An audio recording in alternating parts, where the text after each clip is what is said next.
नमस्कार। दिन भर के अंतर्राष्ट्रीय खबरों पर आपका स्वागत है। आज की सबसे बड़ी खबर सामने निकल के आ रही है भारत के पड़ोस यानी कि बांग्लादेश से, जहां की पूर्व प्रधानमंत्री शेख हसीना जी ने अब ऑफिशियली इस बात को एक्सेप्ट कर लिया है कि उनके देश के अंदर जो भी अभी घटनाक्रम देखने को मिल रहा है, जिस तरीके से उन्हें अपना देश छोड़ना पड़ा, इसके पीछे सीधे सीधे अमेरिका का हाथ था। और पूर्व प्रधानमंत्री शेख हसीना जी की ये स्टेटमेंट अपने आप में बड़ी स्टेटमेंट बन जाती है, जिसकी वजह से अब जियोपॉलिटिकल टेंशंस और ज्यादा बढ़ने वाली हैं और इससे भारत के लिए भी चिंताएं कई गुना ज्यादा बढ़ जाएंगी, क्योंकि ये सारी चीजें भारत की सीमा पर हो रही हैं। और अब एक नया कॉन्फ्लिक्ट सिर्फ भारत और बांग्लादेश के बीच में नहीं, बल्कि भारत, बांग्लादेश और म्यांमार में भी आपको देखने को मिल सकता है। इसके अलावा दूसरी अपडेट सामने निकल के आ रही है बांग्लादेश से, जहां पर भारतीय ट्रेडर्स जो कि बांग्लादेश से इंपोर्ट और एक्सपोर्ट का बिजनेस करते थे, उनके कई करोड़ रुपए पूरी तरीके से फंस चुके हैं। इसके अलावा बांग्लादेश से जुड़ी हुई कुछ और इंपॉर्टेंट अपडेट्स हम आपको बताने वाले हैं। यदि आपको हमारी ये वीडियोस पसंद आ रही हैं तो आज के इस वीडियो को लाइक और चैनल को सब्सक्राइब जरूर कीजिएगा। सबसे पहले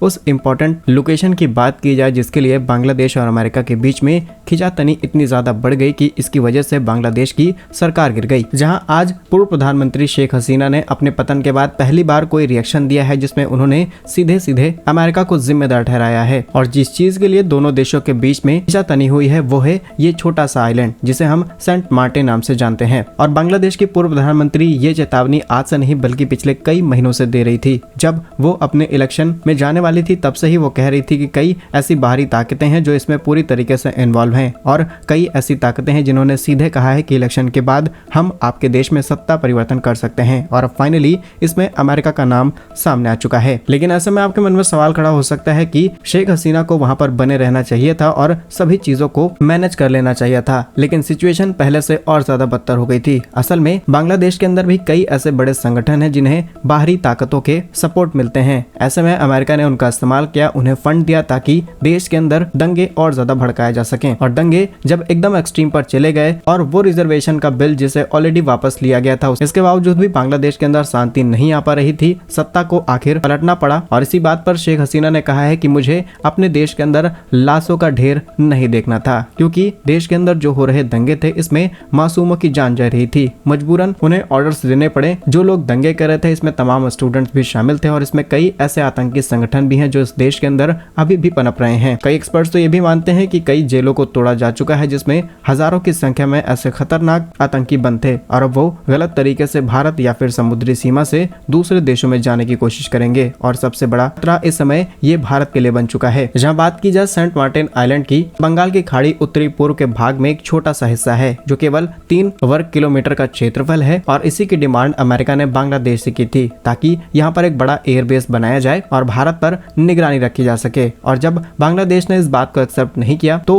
अमेरिका ने सीधे धमकी दी कि हम म्यांमार से कुछ हिस्सा लेकर के और बांग्लादेश के एक हिस्से को लेकर के यहाँ पर एक नया क्रिश्चियन कंट्री बनाने जा रहे हैं। अब अमेरिका एयर बेस बनाए या फिर क्रिश्चियन कंट्री, सीधे सीधे अमेरिका इस पर्टिकुलर जगह पर कंट्रोल चाह रहा था, क्योंकि अगर आप जियोपॉलिटिक्स को बहुत क्लोजली ऑब्जर्व करेंगे तो पाएंगे कि अमेरिका चाहता है कि पूरी दुनिया में उसका कंट्रोल रहे। और इस समय भारत का टिल्ट आपको रशिया की तरफ भी देखने को मिलेगा। अमेरिका नहीं चाहता कि भारत जो हथियार आज रूस से खरीद रहा है इसे कंटिन्यू करता रहे, और जो हमारे देश के अंदर गैप आने वाला है इसकी सप्लाई भी अमेरिका से की जानी चाहिए। और आप खुद ही सोच करके देखिए कि आज के समय में कौन सा ऐसा देश है जो पैसे कमाने नहीं चाहता। लेकिन अमेरिका की ये मंशा पूरी तरीके से फेल हो चुकी है। अमेरिका को ये आइलैंड नहीं मिला। लेकिन बात सिर्फ इतनी सी नहीं है। अमेरिका आज नहीं कल यहाँ पर एक एयरबेस बना करके रहेगा, क्योंकि अमेरिका के पास दुनिया की जितने भी बड़ी ऑर्गेनाइजेशन है सब में काफी ज्यादा कंट्रोल है। अमेरिका कल को एक नया देश बना दे, यहाँ पर कोई भी इंटरनेशनल पावर कुछ नहीं बोल पाएगी। और फ्यूचर में तो ये भी एक्सपेक्टेशंस लगाई जा रही हैं कि बांग्लादेश और म्यांमार के बीच में कई छोटे मोटे कॉन्फ्लिक्ट शुरू किए जा सकते हैं, जिससे ओवरऑल भारत को ही नुकसान होगा। चाहे हम भारत बांग्लादेश बॉर्डर की बात कर लें या फिर म्यांमार की तरफ चले जाएं, चिंताएं भारत के लिए कई गुना ज्यादा बढ़ जाएंगी। अगर आप इतिहास खोल करके देखेंगे तो पाएंगे कि जब भारत ने बांग्लादेश को आजादी दिलाई तब भी अमेरिका बंगाल की खाड़ी में लगभग पहुंच चुका था पाकिस्तान का सपोर्ट करने के लिए, क्योंकि उस समय ये ईस्ट पाकिस्तान था। लेकिन तब तक हमने अपने पूरे काम को कंप्लीट कर लिया था और चाइना यहाँ पर इन्वॉल्व न हो पाए, इसके लिए हमने यूएसएसआर यानी कि आज के के समय का रशिया उसके साथ पार्टनरशिप कर ली थी। और अमेरिका को इसी बात का दुख आज तक है, क्योंकि अगर उस जगह पर अमेरिका का कोई एयरबेस होता तो ना ही भारत पाकिस्तान को आजाद करा पाता, ना ही ईस्ट पाकिस्तान बांग्लादेश बनता। अमेरिका का वर्चस्व वहां पर कायम रहता। और आज जिस तरीके से पाकिस्तान को अपनी कठपुतली की तरह अमेरिका नचाता रहता है, उसी तरीके से ईस्ट पाकिस्तान को नचाया जाता। लेकिन बांग्लादेश को आजादी मिली, वहां के लोगों को फ्रीडम मिली, लोगों ने मिलकर के अपने देश का एक नया स्ट्रक्चर रखा, देश की अर्थव्यवस्था को आगे बढ़ाया। और बांग्लादेश एक समय में एक ऐसा देश बन चुका था जिसका जीडीपी पर कैपिटा भारत से भी ज्यादा था। पाकिस्तान से तो लाख गुना ज्यादा आगे बांग्लादेश निकल गया और एशिया में इनका काफी बड़ा बोलबाला हो गया था। लेकिन इससे सबसे ज्यादा दिक्कत अमेरिका को थी। और अब ओवरऑल बात की जाए तो यहाँ पर भारत के लिए चिंता ये है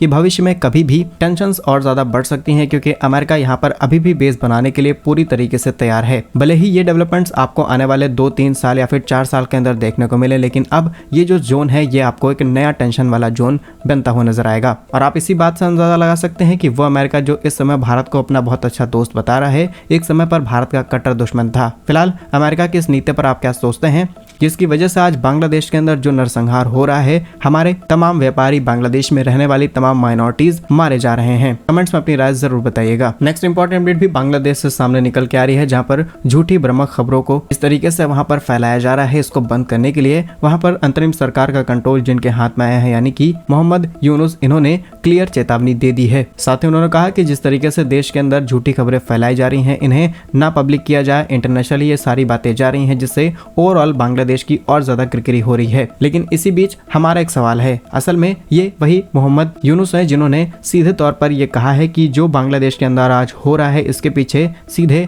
भारत इन्वॉल्व है। तो ऐसे में हम इस व्यक्ति की गारंटी कैसे ले सकते हैं कि मीडिया में सिर्फ सच्ची खबरें दिखाई जाएंगी? ये भी हो सकता है कि बांग्लादेश के अंदर जो होने वाली सच्ची घटनाएं हैं उनको पूरी तरीके से दबाने की कोशिश की जाए। और आप इसे एक तरीके का मीडिया कंट्रोल कह सकते हैं, जो कोशिश आज बांग्लादेश के अंदर देखने को मिल रही है। और ये सारी बातें हम अपने मन से नहीं, बल्कि सब कुछ आपके सामने है। पहले ये व्यक्ति भारत के अगेंस्ट बोलता है, उसके बाद मीडिया को कंट्रोल करने की बात करता है ताकि वायलेंस दुनिया भर में ना फैल पाए और खासकर झूठी खबरों को कंट्रोल किया जाए। तो ऐसे में कैसे गारंटी ली जा सकती है कि ये चीजें गलत नहीं होंगी और जो सच्ची खबरें हैं वो भी सामने नहीं आएंगी? नेक्स्ट इंपॉर्टेंट अपडेट की बात की जाए तो बांग्लादेश के इस हालात से भारत को कई बड़े नुकसान उठाने पड़े हैं। असल में भारत की तरफ से बांग्लादेश को होने वाले बिजनेसेस को काफी ज्यादा लॉस हो रहा है, जहां पर रिपोर्ट्स के मुताबिक करीब 700 करोड़ रुपए का जो भुगतान है वो अभी बांग्लादेश के अंदर फंसा हुआ है, जिसकी वजह से तमाम ऐसे ट्रक हैं जो लोडेड बांग्लादेश के अंदर खड़े हैं। इसके अलावा कई ऐसे ट्रक हैं जो भारत की सीमा पर खड़े हैं, लेकिन चल रही टेंशंस की वजह से ना ही ट्रक्स उस पार जा रहे हैं, ना ही इस पार आ पा रहे हैं। इसमें भारत की तरफ से जाने वाली तमाम खाने पीने की चीजें, इसमें